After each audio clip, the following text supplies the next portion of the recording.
स्वामीर टांगिया चोटरे स्त्री मृत। मालकानगिरी आदर्श थाना अंतर्गत कांचलावाड़ा ग्राम में पारिवारिक कलहरु हत्याकांड। स्वामी बुदुरा माढ़ी टांगिया चोटरे स्त्री देबे माढ़ी मृत्यु घटी जमापड़ी। एने देबे माढ़ी भाई देबा माड़कामी भौणी रक्ताक्त मृतदेह देखि पुलिस को खबर देते। तेरे पारिवारिक विवाद को नहीं स्त्री को टांगिया चोट पकाई बोली पचरा उचरा बेले पुलिस आगे मानिथिले अभियुक्त स्वामी बुदुरा माढ़ी। स्वामी आक्रमण पर घटनास्थल में पत्नी मृत्यु होता जमापड़ी।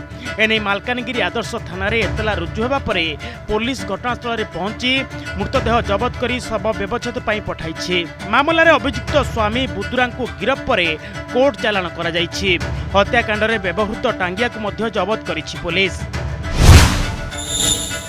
सेपटे स्वामीर काठफाड़िया माड़े स्त्री मृत। पारिवारिक कलहरु हत्याकांड होता जमापड़ी। मृतक हेले हेमलता महंत। अनुगुल जिला पालहड़ा थाना तिरिब गाँव में घटी घटना। सूचना अनुसार स्वामी सौभाग्य महंत और स्त्री हेमलता भितर पारिवारिक कलहरु बचसा होता।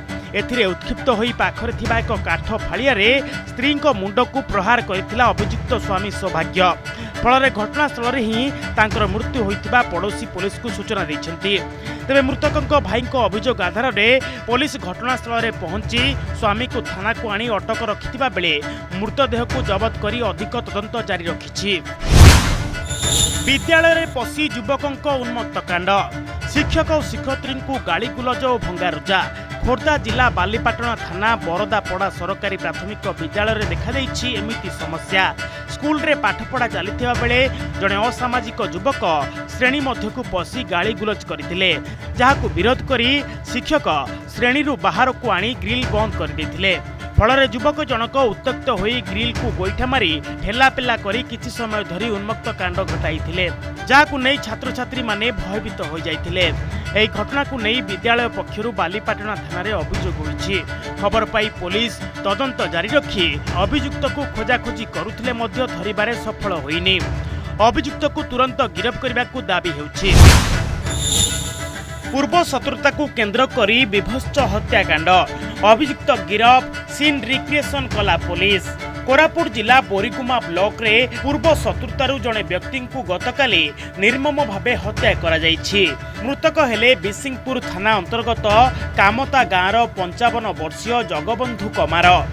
घटना रे पुलिस अभियुक्त को गिरफ करने सह घटनास्थल में सीन रिक्रिएशन करी कोर्ट चालाण करिछि।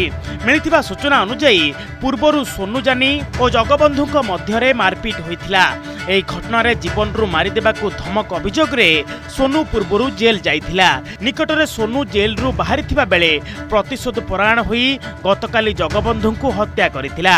आज जयपुर कोर्ट रे पूर्व मामलार शुणाणी थिबा बेले ता पूर्वरु ही एही हत्याकांड घटिछि।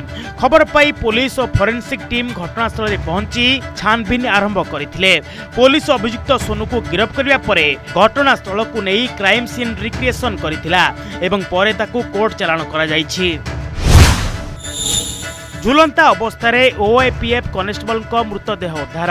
ढेंकानाल टाउन थाना अंतर्गत 10 नंबर वार्ड बिलो साईर एक भड़ा घरू ओएपीएफ कनेस्टेबल झुलंता मृतदेह उद्धार करा जायछि। मृतक ओएपीएफ कनेस्टेबल हेले शंकर प्रधान। 1.5 वर्ष हेब शंकर चाकरी निलंबित होइथिले। निलंबन परे से मानसिक दुश्चिंतारे रहुथिले बोली जଣା पड़िछि। तेबे मानसिक भारसाम्य हराई से आत्महत्या करिथाई पारंती बोली संदेह करा जाउछि।